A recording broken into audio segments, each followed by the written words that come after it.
ஓய்வு திட்டம் இதுல என்ன உண்மை இருக்குது? அவர்கள் கேட்கின்ற கோரிக்கை என்ன? பழைய ஓய்வு திட்டம், பங்களிப்பு இல்லாத ஓய்வு திட்டம் என்ன கேட்கிறேன். ஸ்டாலின் என்ன அறிவிச்சிருக்காரு? பங்களிப்பு உள்ள ஓய்வு திட்டம் அறிவிச்சிருக்காரு. அதே அவர் வைத்த கோரிக்கை நிறைவேற்றலையே. ஏற்கனவே மத்திய அரசு அறிவிக்கப்பட்ட அந்த ஓய்வு திட்டத்தில் சில மாற்றங்களை செஞ்சு அறிவிச்சிருக்கிறாங்க. இன்னைக்கு அரசு ஊழியர்களுக்கு இந்த குழந்தை அழுதா மிட்டாய் கொடுத்து அது சரி செய்வாங்க பாரு, அது மாதிரி அரசு ஊழியர்கள் போராட்டம் நடத்த ஆரம்பிக்கும் போது ஒரு சின்ன அறிவிப்பு கொடுத்து சரி செஞ்சிருக்கிறாங்க, அவ்வளவுதான். அதில் சில சங்கங்கள் தொலை போயிருக்குது. சார், எப்பவுமே திமுக தேர்தல் அறிக்கை வந்து கதாநாயகன் அப்படின்னு சொல்லுவாங்க. நீங்க இப்போ வந்து 2 அறிக்கை விட்டுருக்கீங்க இது வரைக்கும். அங்க ஏதாவது ஸ்லீப்பர் செல் வச்சிருக்கீங்களா? எனக்கு ஒன்றும் புரியல. ஸ்லீப்பர் செல் எனக்கு ஒன்றும் புரியல. ஒவ்வொரு கட்சிக்கு இருக்கிற தனித்தன்மைங்க. இந்திய அண்ணா திராவிட முன்னேற்ற கழகம் நாட்டு மக்களுக்கு என்னென்ன தேர்தல் அறிக்கை கொடுத்தா நன்மை பெருக்குன்னு நாங்கள் நினைச்சோம். அதன் அடிப்படையில் நாங்களுடைய முதல் கட்டம் 2ஆம் கட்டம் 2 தேர்தல் அறிக்கை நாங்கள் வெளியிட்டிருக்கோம். பிரைம் மினிஸ்டர் வர்றதுக்கு முன்னாடி நீங்க சொல்லக்கூடிய எல்லா கட்சியும் இன்னும் ஒரு சில பேசிட்டு இருக்கிறோம். இன்னும் தேர்தல் அறிவிக்கல. தேர்தல் அறிவிச்சா தானே தேர்தல் நெருங்க தானே கூட்டணி முழுமை பெறும். தமிழக அரசு மீது பல்வேறு குற்றச்சாட்டுகளை முன்வைக்கிறீங்க. ஆனா அதிமுக சார்பில் எந்த ஒரு போராட்டமும் முன்னெடுக்கல. இப்ப கூட போராட்டம் அறிவிச்சிருக்கல. தொடர்ந்து போராட்டம் ஏங்க, நாங்க தான் போராட்டம் 17ஆம் தேதி அறிவிச்சோம். உடனே 12ஆம் தேதி அறிவிச்சுட்டாங்க. நாங்க போராட்டம் அறிவிச்சு உடனே 12ஆம் தேதி திமுக அறிவிச்சிருக்குது. ஒவ்வொரு மாவட்டத்திலையும் அங்கங்க இருக்கின்ற மக்களுடைய பிரச்சனையை முன்னிறுத்தி நாங்க போராட்டம் நடத்திட்டு இருக்கோம். பாருங்க, பத்திரிகைகள் வந்திருக்கு, ஊடகத்தில் வந்திருக்குது. ஒரு மாநகராட்சி, நகராட்சி, பொதுமக்களுடைய கருத்துக்கள் பிரச்சனை ஏற்பட்டா அது குறித்தான் நாங்க போராட்டம் நடத்துவோம். ஒரு மாநாடு நடத்திட்டே இருக்காங்க திமுக. வேற என்ன மாநாடு நடத்தி வேற வழி இல்லையே. தினம் ஒரு அறிவிப்பு கொடுப்பாங்க, தினம் ஒரு அறிவிப்பு கொடுத்துட்டே இருக்கிறாங்க. அந்த பேர் தான் உங்களுக்கு ஞாபகம் இருக்குதா? நினைச்சு பாருங்க, எத்தனை பேர் வச்சிருக்கிறாங்க.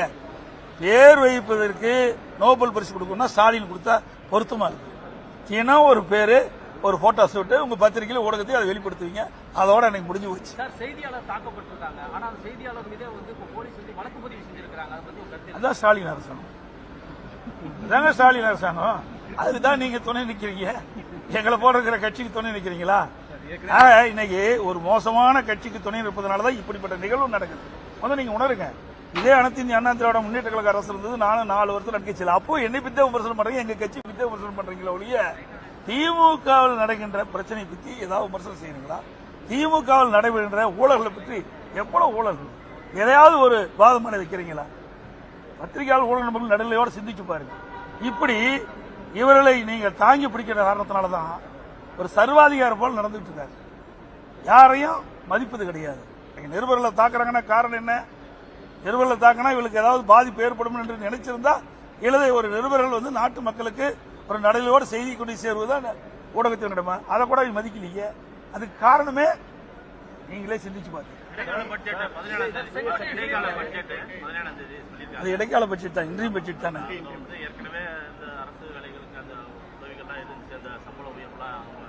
இடைக்கால பட்ஜெட்ல எதுவும் வரதுக்கு வாய்ப்பு இல்லை. அது ஒரு இடைக்கால பட்ஜெட் தான். சம்பளம், அரசு ஊழியர்கள் சம்பளம் கொடுக்கணும், அதெல்லாம் அதுல இடைக்கால பட்ஜெட்ல வரும். ஒவ்வொரு முறையும் கடைசி வருஷம் முடிக்கின்ற பொழுது ஒவ்வொரு அரசும் ஒரு இடைக்கால இன்றைய பட்ஜெட் போடுவாங்க.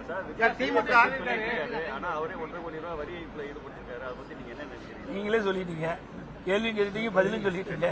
அதனால அவர் ஊழல்வாதி என்பதற்கு அவர் பணம் கட்டுறது சாட்சி. நீங்க நீதிமன்றமே தீர்ப்பு கொடுத்துருது. சார், அவர் எங்க வெளியில் வந்திருக்காரு? ஏதோ ஒரு கட்சி ஆரம்பிச்சாரு, அவ்வளவுதான். ஒரு சம்பவம் நடந்து போச்சு, நடக்க முடியாத ஒரு சம்பவம் நடந்து போச்சு. அந்த சம்பவத்திலிருந்து 72 நாட்கள் வீட்டு விட்டே வரல. இது வரைக்கும் எத்தனையோ கட்சி தலைவர் இருக்கிறாங்க. ஆனா ஒரு சம்பவம் நடைபெற்ற பிறகு அதை துணிந்து நின்று அதற்குண்டான தீர்வு காணுவதுதான் ஒரு அரசியல் கட்சியுடைய தலைவருடைய கடமையா இருக்கு. ஆனா கட்சி ஆரம்பிச்சுட்டு ஒரு துயரமான சம்பவம் ஏற்பட்ட உடனே 72 நாட்கள் வெளியிலே வரல. ஆபீஸை மூடிட்டாங்க 5 நாள். யாருமே கிடையாது. கட்சி இருக்குதா இல்லையாங்கிற நிலை ஏற்பட்டு விட்டது. இதுதான் நிலைமை, தமிழ்நாட்டுடைய நிலைமை. அந்த கட்சியுடைய நிலைமை அதுதான். முதல்வர் தொடர்ச்சியாக கடிதம் தமிழ்நாட்டுக்கு நிதி வேணும்னு எழுதியிருக்காரு. பேருக்கு எழுதுதாங்க. ஏங்க, நான் தான் ஏற்கனவே சொல்லிட்டேன். 15 ஆண்டு காலம் மத்தியில் ஆட்சி அதிகாரத்தில் இருந்த ஒரே கட்சி திமுக கட்சி தான். திமுக கட்சி தானே அந்த நாடாளுமன்ற உறுப்பினர் தானே மத்தியில் ஆட்சி அதிகாரத்தில் இருந்தாங்க. என்ன திட்டத்தை கொண்டாங்க? எவ்வளவு நிதியை கொண்டாந்தாங்க சொல்லுங்க பார்க்கலாம். நாங்க வந்து சொல்லிருக்கோம். நடந்தாய் வாழி காவிரி திட்டம் 14,000 கோடி கொண்டு வந்திருக்கோம். மத்திய அரசு ஏற்று அறிவிச்சது. அதை கூட நடைமுறைப்படுத்த மறுக்கிறாங்க. மத்திய அரசு இந்த தமிழ்நாடு அரசு மறுக்குதுங்க. இந்த ஆண்டு கூட அந்த நீர்வளத்துறை அமைச்சருடைய அந்த கொள்கை குறிப்பில் இடம்பெற்றிருக்குது. 990 கோடி என்னமோ முதற்கட்டமாக விடுவிக்கப்படுதுன்னு. ஆனா கிடப்பில் போட்டாங்க. அதுக்கு என்ன காரணம்?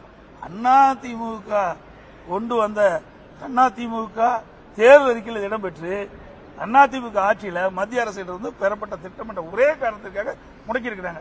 இது 14,000 கோடி மத்திய அரசு கொடுத்தது தானே. மத்திய அரசுல இருந்து எந்த திட்டம் வழி சொல்றதுக்கு என்ன காரணம்? 63,000 கோடி தமிழ்நாட்டு மக்களுடைய நலன் கருதி மெட்ராஸ் நீங்க சென்னை மாநகரத்தில் போக்குவரத்து நெரிசலை குறைப்பதற்கு 63,000 கோடி கொடுத்தாங்க. போர்ட் நிறைய நிதி கொடுத்திருக்கிறாங்க. நகாய் திட்டத்துக்கு நிறைய நிதி கொடுத்திருக்கிறாங்க. ரயில்வே திட்டத்துக்கு நிறைய கொடுத்தாங்க. ஆனா இவர்கள் சரியான முறையில் நிலம் எடுத்து கொடுக்காத காரணத்தினால பல திட்டங்கள் முடக்கி இருக்குது. நகாய் ரோடு அதிமுக ஆட்சி இருக்கும்போது 10 சாலைகளுக்கு நாங்க அங்க அனுமதி வாங்கணும். கிடப்பிலேயே போட்டு 5 வருஷம் கிடப்பில் கிடக்குது. அதுக்கு தேவையான நடவடிக்கை எடுக்கலைங்க. ஆனா வேணுமென்னே திட்டமிட்டு மத்திய அரசை குறை சொல்லி இருக்கின்ற ஒரு நிலைமை தான் இன்றைய முதலமைச்சருடைய நிலைமை. அதிமுக நேர்காணலாம் முடிச்சிட்டீங்க. யாருக்கெல்லாம் வாய்ப்பு கிடைக்கும்? எப்போ எந்த அடிப்படை வேட்பாளர் எப்படி வெளிப்படையே சொல்ல முடியும்? அதாவது அதிமுக பொறுத்த வரைக்கும் உழைக்கின்றவர்களுக்கு நிச்சயமாக வாய்ப்பு கிடைக்கும். தற்போது ஹிந்தி திணிப்பு இருக்குதுன்னு சொல்லி நேற்று ஸ்டாலின் பேசியிருக்காரு. என்டிஏ வந்துச்சுன்னா திருப்பி ஹிந்தி வந்துடும் ஒரு மாயத்தோட. ஹிந்தி முத கொண்டு வந்தது யாரு? காங்கிரஸ் ஆட்சி. அப்ப எதிர்த்தது யாரு? திமுக. இன்னைக்கு யாரோட கூட்டணியில் இருக்காங்க? காங்கிரஸோட தான் இருக்காங்க. இவங்க பேசலாமா? யோகி இருக்குதா? சொல்லுங்க பார்க்கலாம். காலத்துக்கு ஏற்றவாறு நடிக்கக்கூடிய கட்சி திமுக கட்சி. திமுக தனது தேர்தல் வாக்குறுதிகளை எவ்வளவு நிறைவேற்றிருக்கு நீங்க நினைக்கிறீங்க? 4 ரூபாய் கூட நிறைவேற்ற முடியல. முக்கியமான திட்டங்கள் எதுவும் நிறைவேற்றலையே. தேர்தல் ஆயத்த மாநாடு நடக்கும் ஸ்டேட் லெவல்ல எலெக்ஷனுக்கு முன்னாடி எல்லா கட்சியும் நடத்துறாங்க. அந்த மாதிரி எங்களெல்லாம் அது மாதிரி இல்லை. அது மாதிரி நடக்கிறது. இப்ப தேர்தல் அருமையில் வந்துட்டுது. இன்னும் 1 மாசம் தானே தேர்தல் வர இருக்குது. நாங்க எல்லா இடத்துலயுமே இன்னைக்கு பாத்தீங்கன்னா 181 இடத்துல எழுச்சி பயணத்தை முடிச்சு 181 சட்டமன்ற தொகுதியில நானே நேரடியாக போய் எழுச்சி பயணத்தை முடிச்சிருக்கிறேன். வர்ற ஞாயிற்றுக்கிழமை 15ஆம் தேதி பவானிசாகர் சட்டமன்ற தொகுதியில் நாங்கள் எழுச்சி பயணத்தை தொடங்கிருக்கிறோம்.